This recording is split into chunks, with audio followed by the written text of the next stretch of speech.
Most of you would remember Niluka Karunaratne as the man who lost to India's Parupalli Kashyap at London 2012. But by then, Sri Lanka's flag bearer at the Summer Games had already created history, beating world number 8 Japan's Kenji Tago to become the first man from his country to reach the pre-quarterfinals of the badminton event at the Olympics. It was the biggest win of my career and the biggest win of the Sri Lanka badminton. While Niluka's journey at the Olympics may have been halted by an Indian, it was actually another Indian that inspired him to be where he is today. Former All-England champion Prakash Padukone, who's hosted Niluka numerous times at his academy in Bangalore during the past 11 years. It was a great experience. It was one of my best time in my badminton career when I met the Prakash Padukone. He used to tell me that he had only 2 rackets and we had a low roof badminton court, but still he wants to be the number 1.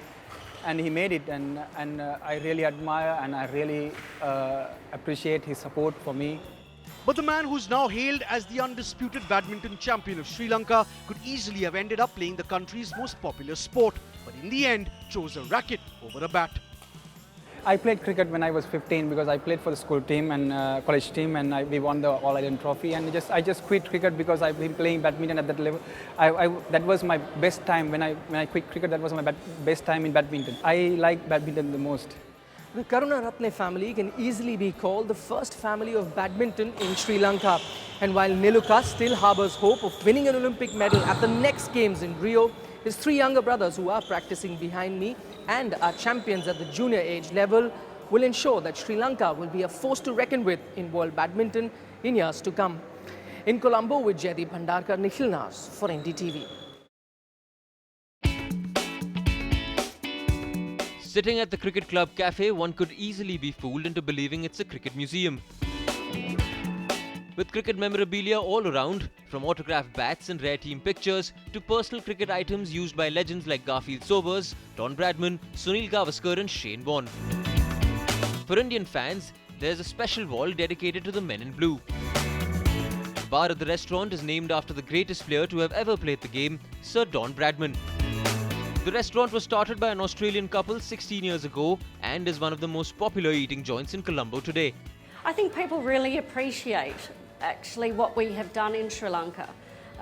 It's a great spot, and we have a lot of visitors come and look around the walls and stay and have a drink, and a lot of them come down. If they can't make it to the match, they like to come and watch it on our big televisions here. So all the dishes on the menu are named after some international cricketer or the other, but that is something you expect. After all, you are at the Cricket Club Cafe. So I'll start my meal with a Sunil Gavaskar Greek, which is a salad. For the main course, I will have a Saurav Ganguly grill, and I'll finish it off with a dessert which is called a Bishan Singh Bedi brownie. That'll be all for now.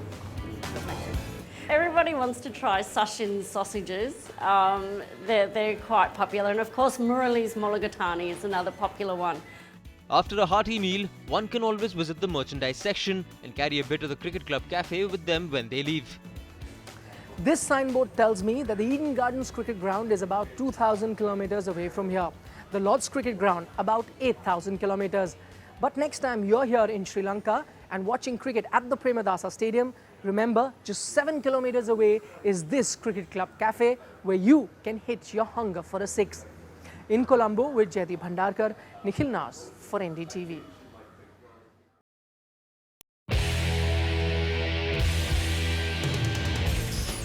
From Hummers to Cadillacs to Chevys, this car factory in Colombo is where the big boys get their big toys. No wonder then motorheads in the Indian cricket team can't resist coming here every time they are in Sri Lanka. In fact, this is where MS Dhoni and Harbhajan Singh bought their Hummers back in 2009. We've had a great relationship with MS and Harbhajan. We customised both the boys' vehicles to the way they wanted it, and they've been delighted. Now they're back to buy more vehicles from us. This time, Bhajji has decided to buy a luxury pickup truck, GMC Sierra 3500 HD. Dhoni, meanwhile, has zeroed in on a smaller version of the same truck. Chevy Camaro is the car that Yuvraj Singh has taken a fancy to, while Virat Kohli has his heart set on the Cadillac Escalade.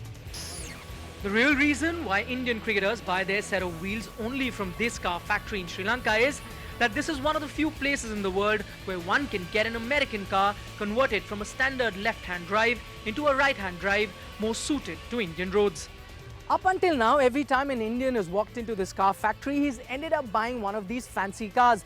Unfortunately, I don't make as much money as our cricketers do, and I hate to spoil the tradition. So I'm going to settle in on this one. And while I negotiate the price with these guys, this is Nikhil Nas signing off with Jaideep Bhandarkar in Colombo for NDTV 24/7. How much for this one, guys? Well, that depends on the option.